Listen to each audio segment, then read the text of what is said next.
Man, we had no clue what we were doing. Literally, like when I got the keys, I remember texting my friends in London, like, yeah man, I just got a bar. We're like, what are you talking about? You know, because it's something that none of my friends had done at the time. Now, you know, a few of them have their own businesses, but when we opened 3 years ago, it was definitely something I've never done, never tried, but because I'd organized events, organized parties, so I had that kind of management in terms of throwing events, I just felt like it was converting that into like turning into an everyday business thing. So just learning how to make something work every day. But then as I was going along, I learned it's a lot more than that, you know, staffing, stock taking, all of these type of things that I'd never done before. It was just about learning as I go along. I like to get stuck in and go into the deep end because I feel like it's the only way you're going to learn, really, if you're out of your comfort zone. Nah, definitely people took me serious. Anyone that knows me anyway knows that I've kind of been doing things like this out of my depth and kind of maybe above my age, you can say, from young. So anyone that knows me knows I'm a go-getter. I'm gonna make it work. And then in terms of Barcelona, everybody knew me from DJing already. So I already had a reputation. It was already kind of easy to bring people or promote, or definitely a lot easier than starting from scratch.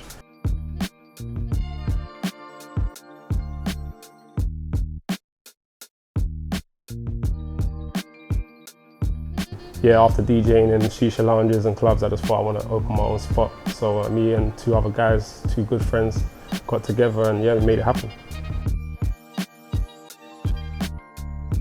On a day by day, it's two of us mainly. And then working here, we have, I think 6 staff now in total. Yeah, 1 security, 2 waiters, 1 waitress, bartender, and a Shisha guy.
My name is Edward James. Most people call me Ed.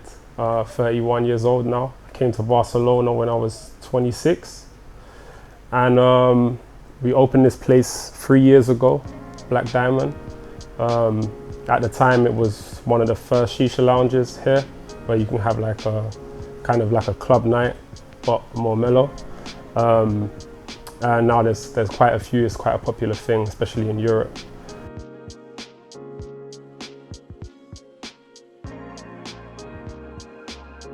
It's normally an evening night. We open at 6 p.m. We close at 3 a.m. Normally the weekends are the most popular. Friday, Saturday night we have a DJ. We have games that people can play, like Uno cards. They call it Parchís here, which is like Ludo.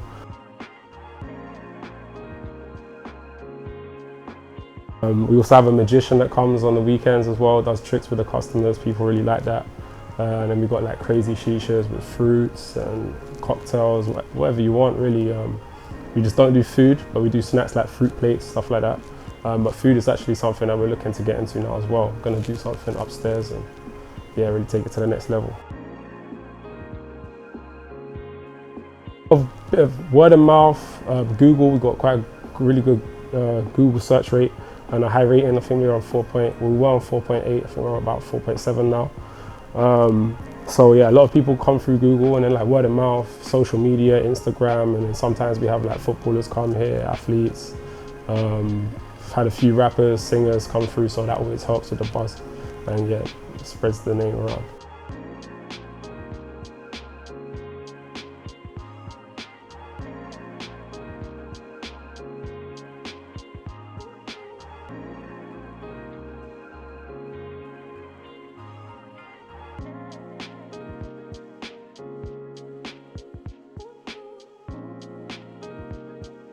Pre-pandemic, we were mainly tourists, you know, like a lot of English people, Americans, French, Dutch. But now since the pandemic, post-pandemic, I'd say it's mainly like locals. I had quite a good local reputation anyway from DJing. Well, from my knowledge, we're the only Shisha lounge that do fruits. So we have fruits inside our Shisha. We do like big decorations with watermelons, pineapples, and all of that type of stuff. And yeah, we just always try to do something different, a different angle, bringing in a magician. A few other places do that as well, but you know, we were the first to do it. I guess, yeah, it was something that you can't prepare for. It's like, I still can't believe it really. Being closed for majority of the year and having to work around that with time restrictions. So like, you know, when we did reopen, it was like we had a certain time limit, or we have a certain amount of people that were allowed inside. So it's about becoming creative and trying to figure out new ways to bring the people in, make the people still want to come, even if it's for a short period of time, or make the most out of a small amount of people, because, you know, if something's half full, it's not the same vibe, you know. So it's about trying to create something different, to create that vibe still. So that was definitely a challenge, but something that I feel like we've done well and still maintained, still kept our reputation. And now it's starting to pick up, you know. Now tourism's coming back slowly.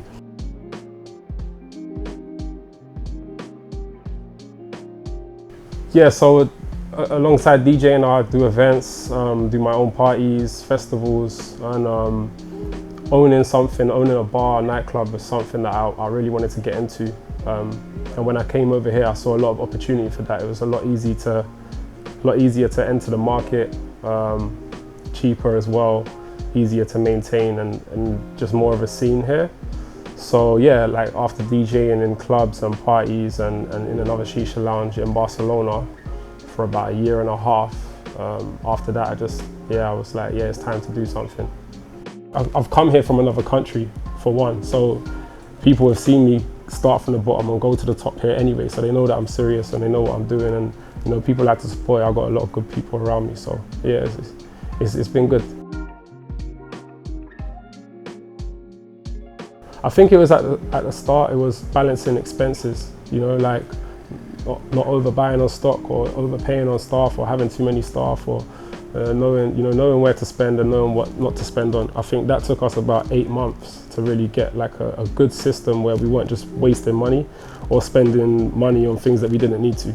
So I think that was the biggest challenge, turning it into a profitable business. And I definitely feel like I've learned a lot from that. So going into my next business, I'll know exactly what to do and what not to do.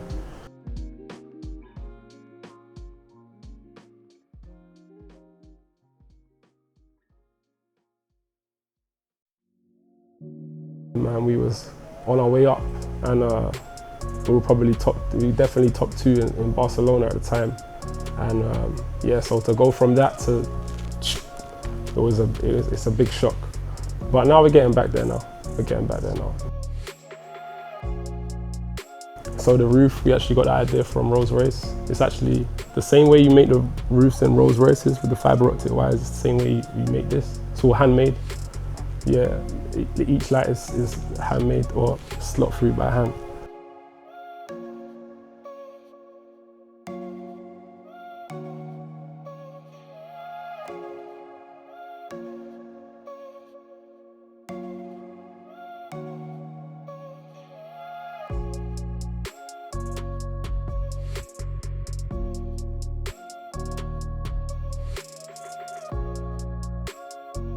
So right now we're in the middle of a refurb. So we've got a top floor and we want to redo that, and we want to start serving food, you know. So I guess turning that into the next level, taking Black Diamond to the next level, I would say that would be within the next year or 2. And then after that, man, franchising, you know, taking it to different places, maybe even different countries. A lot of people before the pandemic contacted me for this, you know, London, of course, Dubai. Someone wanted to open one in Africa. So like, because they love the concept, they come here, they love the concept, love the vibe. So I guess, yeah, that would be the next 5 years, trying to franchise it, and then, yeah, just making this place the best it can be.